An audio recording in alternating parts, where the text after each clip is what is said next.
It's that bitch back again, here to keep reading. Today we're going to be reading Radical Queers and Class Struggle, A Match to be Made by Gage Aparista. I hope I said your name right. While radical queers identifying with anarchism, anti-authoritarianism, and/or anti-capitalism seem to be on the upswing, there exists a profound misunderstanding of class struggle within radical queer circles and a lack of class analysis that hurts both specifically queer analysis and anti-capitalism as a whole.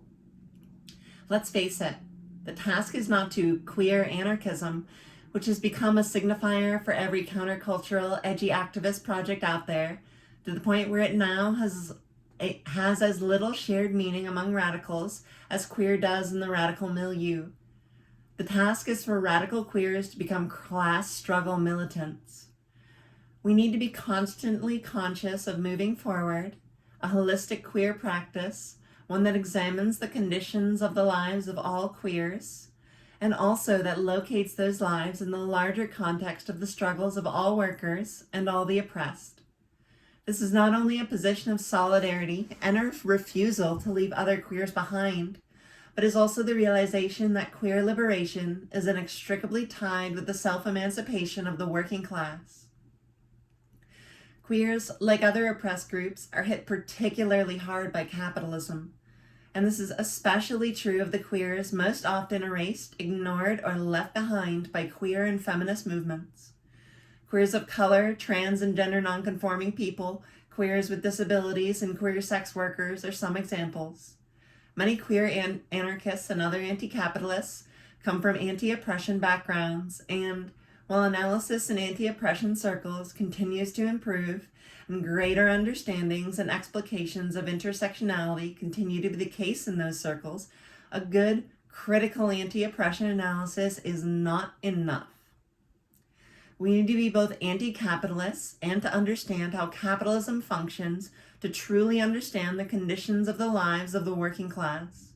From those struggling against multiple systems of oppression to the middle class existing in a position of far too often temporary comfort in the suburbs. Through this understanding of class struggle, we can contribute to mass movements for collective liberation. Without this understanding of class struggle, our critique of the state can only be both flawed and limited. We must have an understanding of class struggle to see the state as an instrument of the domination of one class over all other classes, and our anti-state project as the need to destroy the bourgeois state as inseparable from the project of abolishing all classes. It is a social and not an anti-social project. To paraphrase Kropotkin, we want no rulers, not no rules. And failing to acknowledge class struggle leads to a view of the state as an independent institution, not as an instrument of class rule. Also, it can lead to a glorification of antisocial acts as some sort of resistance to the state, when in reality they are juvenile, futile, and reactionary. Unlike Leninists, we neither want to seize the state nor even to replace it with a proletarian state. We know that if classes remain after the revolution, and there is the need for a hegemonic governing body separate from the people to maintain social relations, then the revolution has failed. I feel that like glorification of antisocial acts in my fucking soul. I was like, at least for 2 minutes, really interested in like the post-left, I guess, which is not to say that like there's not valuable critiques within like anarcho-nihilism and insurrectionary anarchist and even like the egoist or individualist analyses. I think there's like stuff of value in there. But also I've met people and read a lot of things that are like, fuck class solidarity, fuck helping people, I'm just gonna bust open an ATM. And it's like, busting open an ATM may or may not be the move. Who am I to say? I'm not a lawyer. But to confuse graffiti with meaningful class change is... maybe not graffiti. Propaganda is important, actually. But I think people know what I mean. Anyway. However, many queers come to anti-capitalist movements retaining liberal ideas about class and how capitalism functions, treating class as just another way someone can be oppressed or privileged rather than a relationship to the means of production that is continually recreated. Applying an anti-oppression analysis to class becomes problematic in many ways. It causes us to continue to use the definition of class that is bourgeois, the capitalist class, used for us, that serves to split the working class and convince members of it to act against their own class interests. It prevents us from articulating how and why some queers are hit so hard by capitalism and results in us far too often ignoring the struggles of trans people, for instance, and rephrasing them in terms of people being voluntary dropouts, as if the state of being middle class was an immutable inherited thing rather than a term created to get a portion of the working class to side with capital against other workers. The solution to these issues, of course, is educating ourselves about class struggle and capitalism, and to see the movement for queer liberation as both indispensably a part of the struggle of the working class and indispensable to that struggle. On classism. A standard practice from anti-oppression circles is writing a list of oppressions that we oppose, and oftentimes classism is included on that list. Leaving aside the fact that the lists are, by necessity, incomplete, capitalism is a structure of a different sort from white supremacy or heteropatriarchy, for instance. We do not seek to cease to engage in practices we currently call queer and undoing heteropatriarchy. However, the goal of anti-capitalist struggle must be the negation of first the capitalist class through seizing the means of production, and the subsequent negation of the working class as the exploitation of labor ends with control over both one's labor and the necessities of life, the abolition of property, and the socialization of the means of production. To struggle for any less than this is to struggle only against class elitism, to merely want the rich to treat us better, for the lives of the poor to not be so hard. This is not the sum of our desires. We want a world without rich and poor, and it's time our analysis, our organizing, and our actions reflect that. Furthermore, due to the analysis of class carried over from liberal or reformist analyses, there is the tendency to use accusations of classism to maintain divisions within the working class, to silence, erase, or render the marginalized powerless, and to invisibilize a wide variety of experiences of queer people. And these all draw upon a flawed analysis of class. The post-World War II restructuring of the working class, particularly in the post-industrial world, has led to ever greater levels of education in the working class and greater employment in the service sector and technical jobs. Meanwhile, many stereotypical assembly line jobs have moved to the developing world or been replaced by machines. Not only do sociological definitions of class that are based on old stereotypes about education and work perform to conceal social relations, they obscure the reality of the proletariat in the post-industrial world. Furthermore, presumptions about who is a true prole and what true proles are intellectually capable of both insult those who do blue-collar work and serve to either implant anti-intellectualism into mass movements or to maintain intellectual labor as the specialized domain of academics. Also, with the increased privatization of education and the rapidly rising cost of both public and private higher educations, student debt is becoming an increasingly large factor in proletarian struggle, and pretending that a mythical middle class exists composed of everyone outside the increasingly scarce assembly line worker, cuts us off from a variety of important terrains of struggle. Too often, our discussions of class turn into a competition over whose childhood was harder rather than figuring out how we're going to liberate ourselves. And while there are real socioeconomic differences between various groups within the working class, we cannot let that obscure our analysis of the class as a whole. To overcome this infighting, flawed analysis, and erasure, we need a truly anti-capitalist analysis of class. We need to understand capitalism as creating a class system based on relationship to the means of production, and understand that an essential component of a working class struggle on the way to destroying capitalism is to win day-to-day struggles such as less hours, greater pay, safer and more comfortable work environments, in so much as those things reduce the amount of value the capitalist class extracts from us and can be won directly without mediation. Another goal of day-to-day struggle is to create and maintain effective self-organization. Winning these intermediate struggles does not take workers out of the working class and can, and must, if we, the working class, are to liberate ourselves, serve both to improve the conditions we are struggling from and also build our capacity and ability to struggle by encouraging our self-organization as a class. It is foolish to buy into the same logic that the capitalist class uses to divide us against ourselves. One,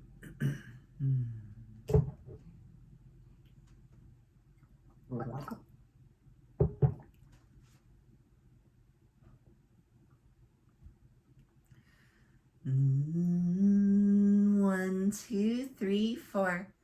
Another law of this sociological/liberal analysis of class as just another oppression is that is the first step in breaking our solidarity with the entire proletariat.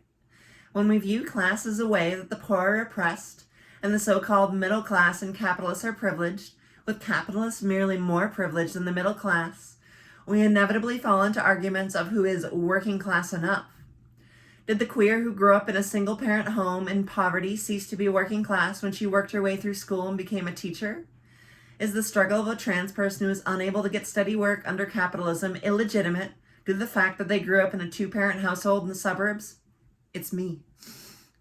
Do we write off cis straight white workers due to their being too privileged to be in the same struggle as us? Do we white queers continue to fetishize people of color, conflate race with class without an analysis about capitalism constructed and maintains racism? We cannot resolve these questions within queer anarchist circles while retaining an analysis of class drawn from an anti-oppression politics grounded in sociology or liberalism. One, two. The most serious flaw, however, by putting class merely on the level of oppression, is failing to have the realization, to paraphrase Marx, that the workers are the ones with radical chains. The exploitation of the working class is the entire basis of the system we want to destroy. And it's only by identifying, struggling against, and destroying those chains that any of us can be liberated. Once we realize that we can begin to understand how stratification based on race, gender, and sexuality were built into the working class as a means of control and hyper-exploitation, and as the midwife to capitalism's birth.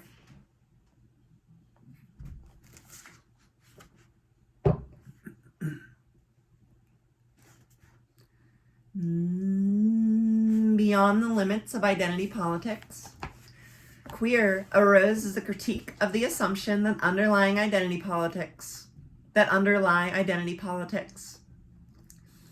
These assumptions were that oppressed groups were well defined, had clear borders, and that all members of the oppressed group had common desires and needs, and that a small portion of that group could thus speak for the entirety of the group. Queer was purposely reclaimed to be a term of solidarity and struggle, and to include gay, lesbian, and bi/pansexual people, and trans and other gender nonconforming people. Initially, there was the acknowledgement that these groups had different desires and needs, but formed a coalition uniting around oppression based on gender and sexuality. However, queer liberation movements remain rooted in identity politics, have led us down the road of debating the precise boundaries of queer and arguing over whose concerns are legitimate, all the while pretending that we are not participating in identity politics, and thus can ignore the very real power differentials that occur within the queer community. To break away from the negative aspects of identity politics, we must look at material conditions and specific effects on particular subgroups and struggle from those material conditions. Furthermore, by defining a common struggle only along the lines of queerness, We are faced with the question of whether we want to organize for the same struggles as bourgeois queers.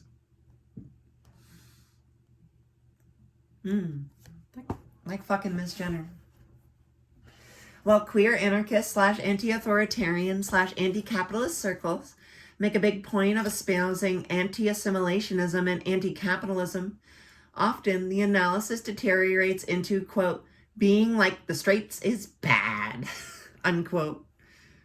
And capitalism is bad. It is, but being like the straights is not de facto evil. I like how a previous essay expounded that point, and this one connects that while still being a different essay. Anyway.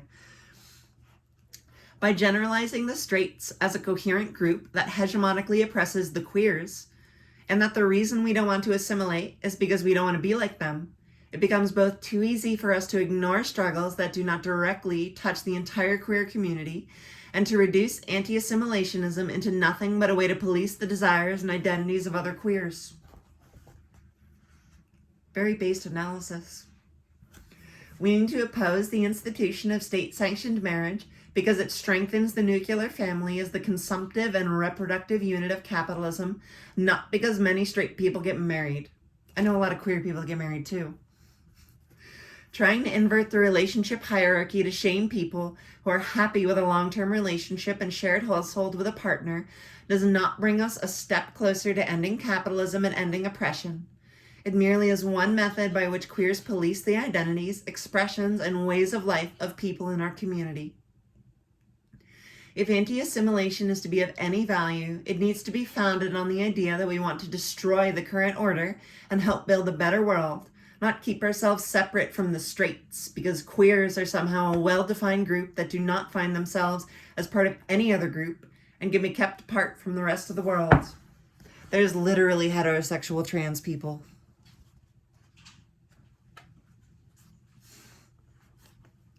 It's also necessary to keep in mind our class interests. No matter how well bourgeois queers play the part of a radical queerness, we can find nothing in common with their class interests and are in struggle with them, and not the straight members of the working class.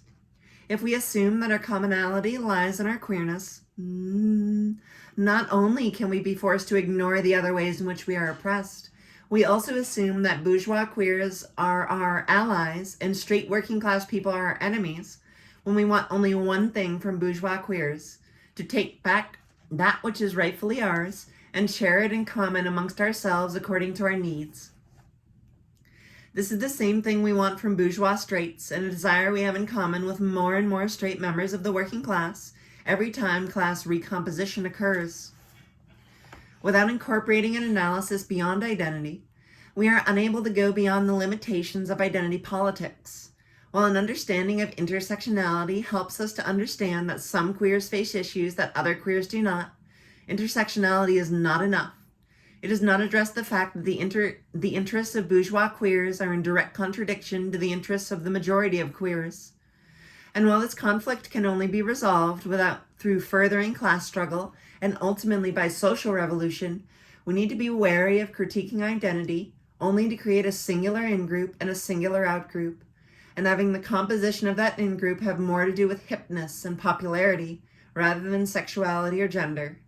We also need to be wary of politics that has us make alliances with people in power rather than with members of other marginalized and exploited groups.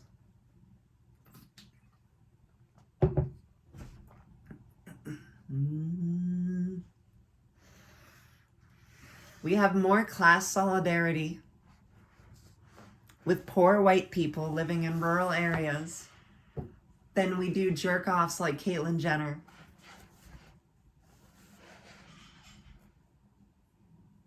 Makes good points. It still fucking sucks though, because so many of rural poor people also get indoctrinated by bullshit through Republican systematic dismantlement of their education system. Struggling autonomously, or who is queer anyway? It is often necessary for oppressed groups to engage in class struggle autonomously, i.e., to self-organize against their specific material conditions, fight against them, and bring their struggle back to the working class as a whole.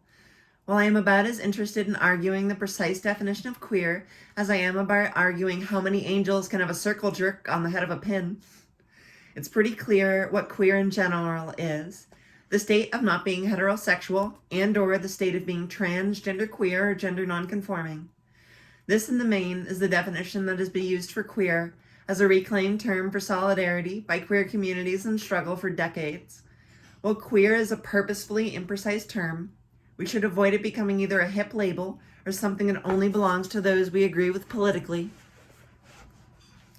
Working class queer communities have often been targeted from both sides, first by bourgeois LGBT organizations looking for numbers and legitimacy, and by radical organizations that seek to co-opt queers and queerness that they feel comfortable with.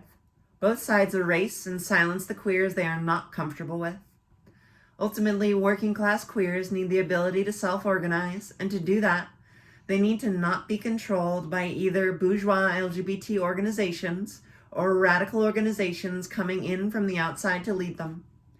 While of course there are radical working class queers and radical organizations, the PSL, working class queer community organizations need to arise out of the self-organization of all working class queers, and not exclude non-radicalized queers from membership, as people are radicalized through struggle, and excluding them from the organs of struggle is saying that we both know best and that we are beyond change. While queer communities have often defined queer too narrowly, examples of excluded groups from dyke communities being bisexuals, femmes, butch, and femme couples, butches and femmes at some points in time, and trans women, we need not be so broad as to be meaningless. We need to retain a notion of queer that highlights the separation from the traditional notions of the family and the additional reproductive labor in the sense of being able to reproduce one's labor power for the next day, that comes from being a member of an oppressed group that is in constant danger from a hostile world and lacks traditional means of support.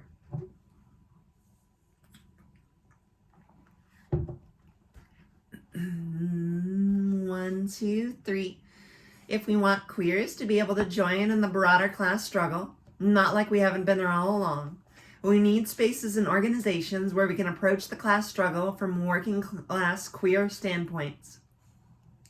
We need spaces where we can formulate the questions about what being working class queer means to our material conditions, to our exploitation under capitalism, to truly be able to do what we need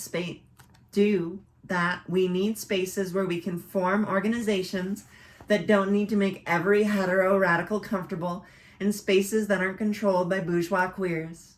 If we ourselves bring those spaces into being, we'll be able to organize our own struggles, link them up to the larger struggles of the class, and bring queer fierceness back to the class struggle. We do not need anyone from the outside to lead us. We'll do things for ourselves by focusing not on academic definitions of what it is to be queer, but rather the material conditions of queer lives.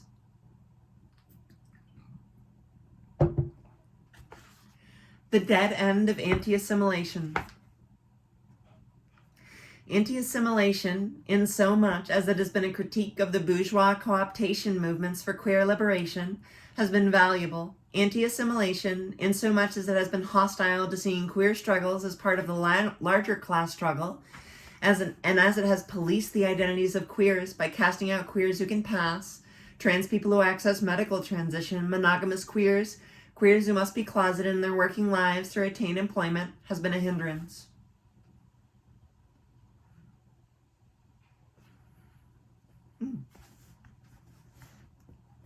The assimilationist / anti-assimilationist dialectic is unhelpful. The proper questions we should ask ourselves about queer organizations, movements, and struggles are: what is the class composition? Are the forms of organization a benefit or a hindrance to working class struggle? Are the goals ones that would strengthen the working class or the bourgeoisie? In which struggles will our efforts as revolutionaries be most valuable toward our ultimate goal of communism?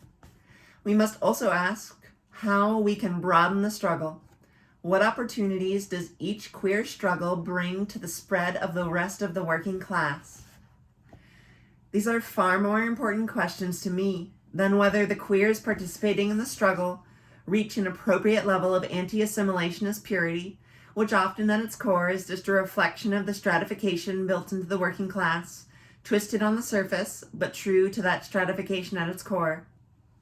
Another problem with anti-assimilationist purity is, as mentioned earlier, the idea that there's a need for queers to discipline themselves to adhere to a hegemonic idea of queerness that stands in opposition to a hegemonic idea of straightness.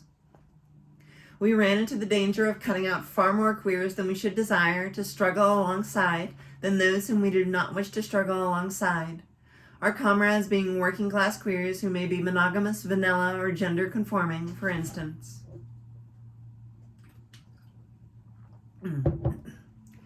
Ultimately, we must remember that any movement that sees itself as divorced from class struggle and does not incorporate an understanding of the logic of capital into its organization and goals will go on to serve bourgeois ends, as it will be easily co-optable or be able to expand to other sectors of the working class and allow itself to be resolved into demands that capital can easily meet without being weakened. The task of queer communists in relation to queer movements is to place themselves into mass organizations arguing for working class queer issues in straight-dominated organizations, and argue for true anti-capitalist class analysis, direct action, and unmediated struggle in queer organizations.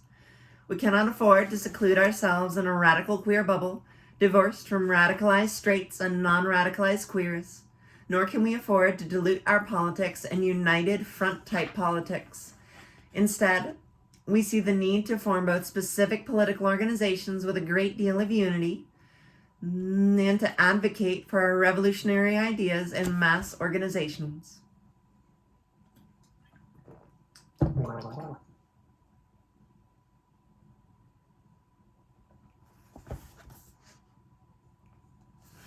Questions to be asked. Of course, we are long from the days when any serious communist considers queerness to be a bourgeois deviation. However, while we have anarchist and Marxist feminisms to draw from, we are left with a queer theory that is totally divorced from class and trans feminisms without a solid class foundation, and a queer movement that has left behind its roots in the struggles of working class queers. This leaves us with many questions that have yet to even be solidly asked. On the theoretical level, we have questions regarding how queerness affects the conditions of productive and reproductive labor of working class queers. Such questions as, quote, what is it like to choose to not form the same sort of long-term romantic relationships in terms of how it impacts how one's labor is exploited? Harsher exploitation, less assistance in dealing with work, and loss of family support? Or, when both partners are perceived as/are women, the assumption that neither is the primary breadwinner, and thus how those lower wages and being thrown into a mothering role in the workplace brings that alienation to our social relationships. Or the extra unpaid reproductive labor, in the sense of reproducing one's labor power for the next day, that is required for one to do when one lives in a world that is hostile to one's very existence, unquote, must be posed, analyzed, and hopefully provide guidance in our participation in struggles.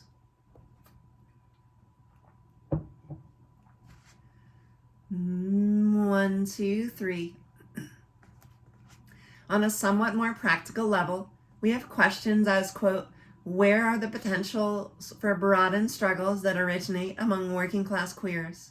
How did the process of the queer movement lose its revolutionary character and acquiring a revolutionary character occur? What forms of self-organization would serve us as working class queers, unquote? While these questions may seem more pressing than the theoretical ones suggested previously, just as theory without practice is useless, practice without theory will forever leave us running every which way and unable to identify the best places and moments for our energies. If we are to truly build a queer movement with a proletarian character and return queer struggles to the proletarian struggle, we need both.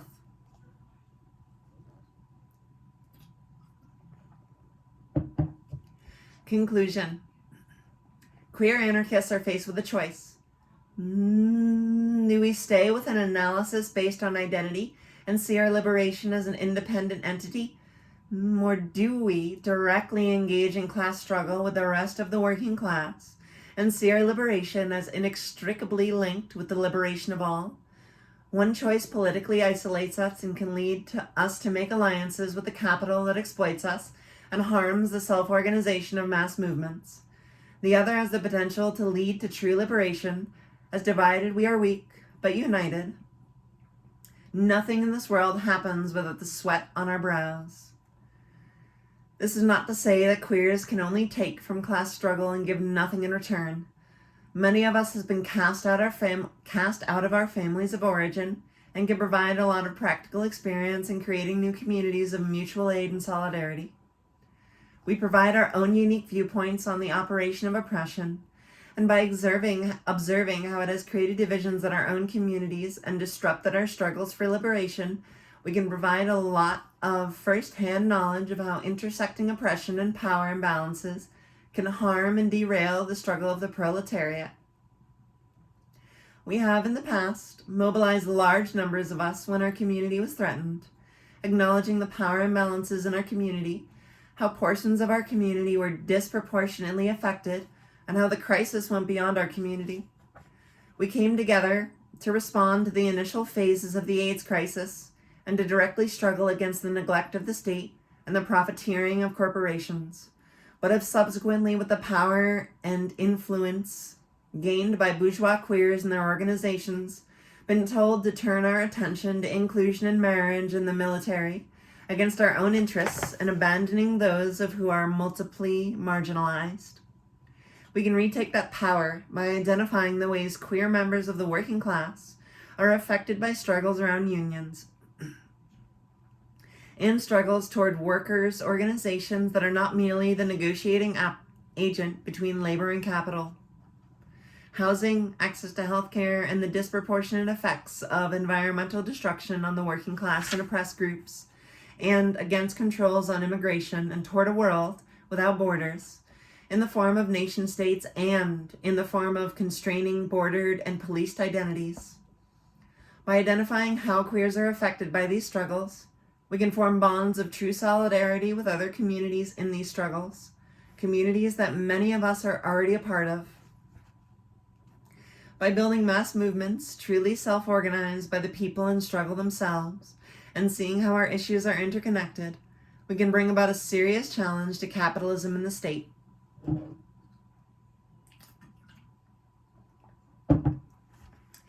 To me, someone who is committed to the end of all oppression and the end of capitalism and the destruction of the bourgeois state and the achievement of communism, a classless, stateless society where production is according to our abilities and strictly for human needs, the choice is clear. As a queer communist, I must engage in class struggle and participate in self-organization of the working class, as it is not enough for me, as a queer person, to be in the same circumstances as a straight person in the same social position. Nothing but social revolution will suffice, and the only way for that social revolution to occur and succeed is by struggling from our own material conditions and broadening that struggle across sectors of the working class. The class struggle is the broadest and deepest struggle, reaching everywhere and getting to the root of things. And only through self-organization can we truly be in solidarity with workers everywhere.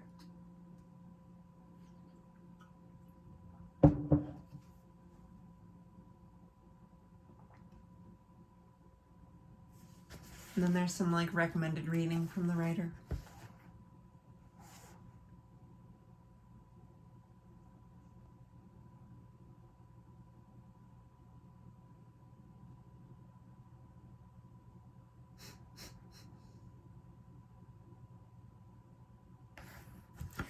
They tell you to read fucking Capital.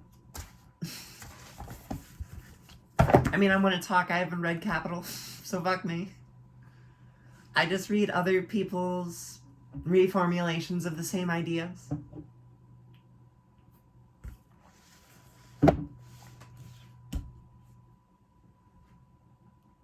That was a solid one. I feel like it's good that it goes into a lot of working class and like actual organizing ideas in a way that I don't think the essays beforehand really did. Okay, my voice is like super tired right now. Peace.